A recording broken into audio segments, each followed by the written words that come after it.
Hi there, my name is Jessica Lowell. I'm a wedding and portrait photographer in Northeast Georgia, and it is my goal to educate, empower, and encourage you with both strategy and faith in your photography business.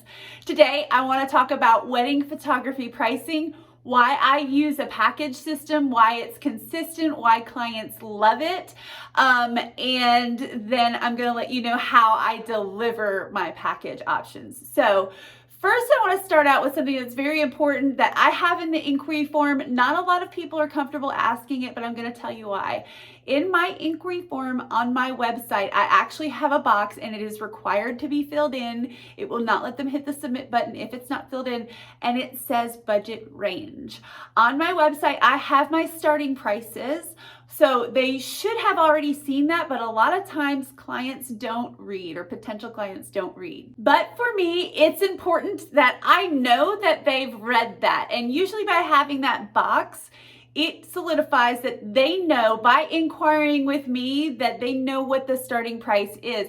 I personally start at $5,000. I want to make sure if I'm going to spend time talking to a client, they already know that and they are aware of that and they are okay with that. And this is actually something I've been doing since I was charging $2,500. So it really doesn't matter where you are. You just want to know that your clients have read your investment information on your website. I put my starting prices. So I have that budget range, and it's range. It's not a tight budget. It's just like, $2,000 to $5,000, $5,000 to $7,000.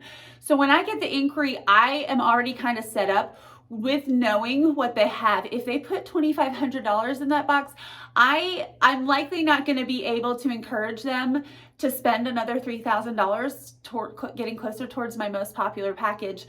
And again, this is a system I've been using since I was in the starter price range, so it doesn't matter where you're at in your photography business, this works. But just a tip, I would have that on your inquiry form, just a little box that says, what is your budget range, so that they can fill that out. I know if it's really low, and I don't think, or I don't want to try to force somebody. I don't want to talk somebody into spending more money than they have budgeted, right? That's not who I am. If they fill out that box and it's a much smaller number, I can refer them to somebody who I know can do it. I usually refer to somebody I've been coaching, somebody that I know that's in that price range, or somebody that I've made friends with locally. So if they put something in there that's not in my budget range, I can bless a friend with that lead, right? But that's one thing, is I always have that. Then when the inquiry comes in, I can see what the date is. So I can look to see if I have the date available, what the venue is, and then I can see what their budget range is. So I can kind of get a feel for what their needs are. Then I want to set up a consult call. I book all of my clients over the phone.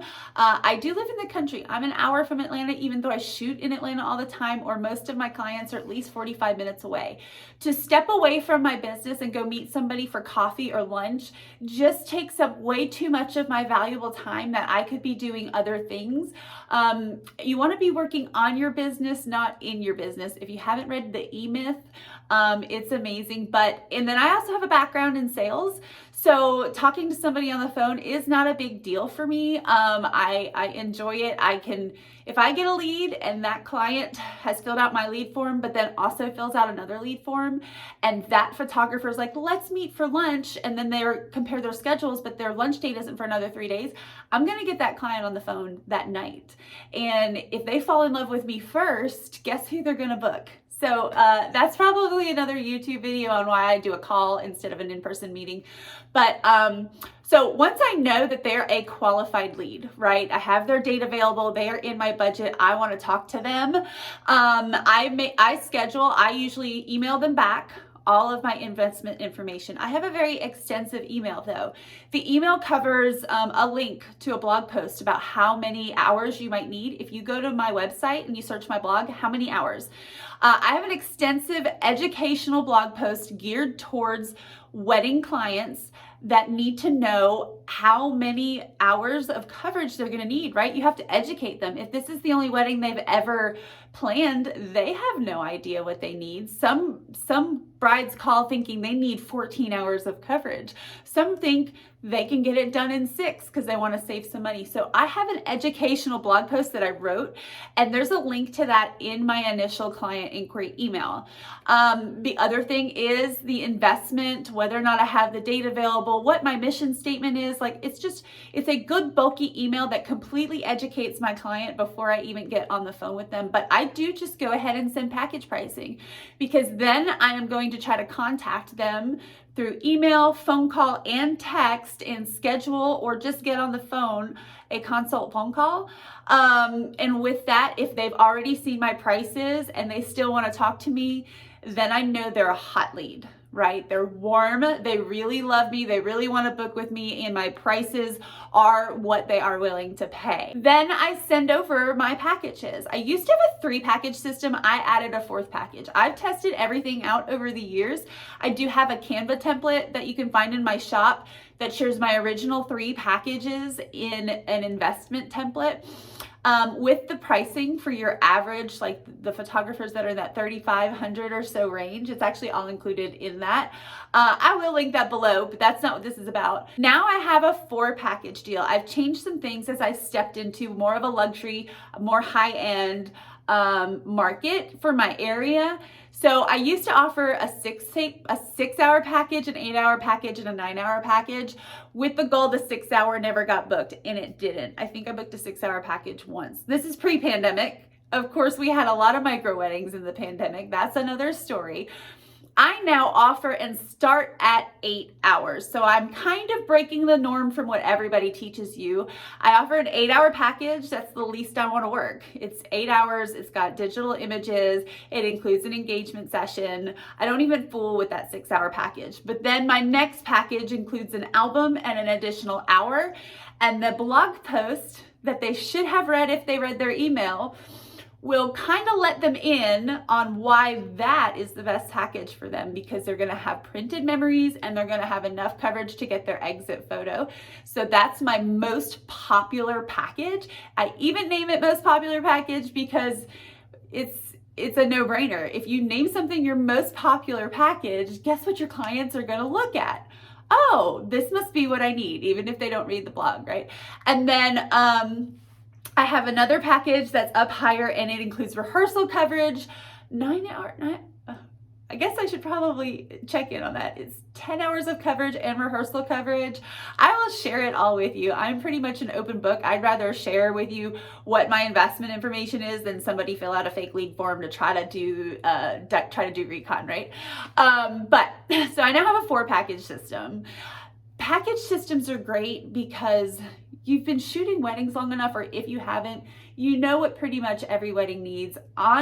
In the cases where you can create a custom quote, I've found custom quotes usually equal discounts, right? You usually create a custom quote for somebody, even though you've sent them packages, because they don't want to spend that money. Well, I don't want clients that don't value me enough to spend what I'm worth, right? I know what my CODB is, and I have a whole team. I have a color, I have an editor, I have a blog writer, I have somebody that does my copywriting. Like, I have a team of people that I not only need to support me and my family, I also have to support my team of people that are helping me operate my business. So I don't want to do custom packages, or I don't want to do something that might have made me less money than if somebody had just booked my package. So this is the reason I love packages, because it's pretty cut and dry. Most of my weddings either need 8, 9, or 10 hours.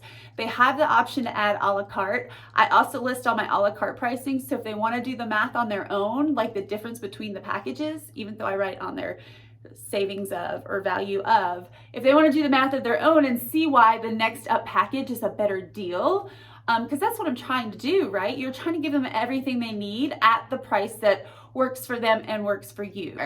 Anyway, if you want in on my packages, I am actually sharing my Show It template I have that for sale in my shop now. I also have a very affordable Canva template if you are more into the PDF guide.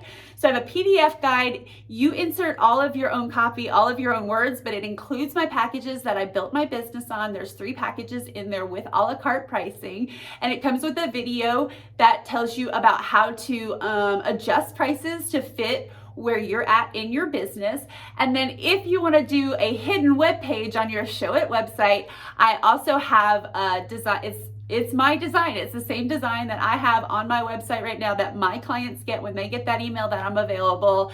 And it will include packages for you with pricings. That's also for sale in my shop. I will link my shop below. There's other resources there as well. I hope you enjoyed, and I hope you thrive.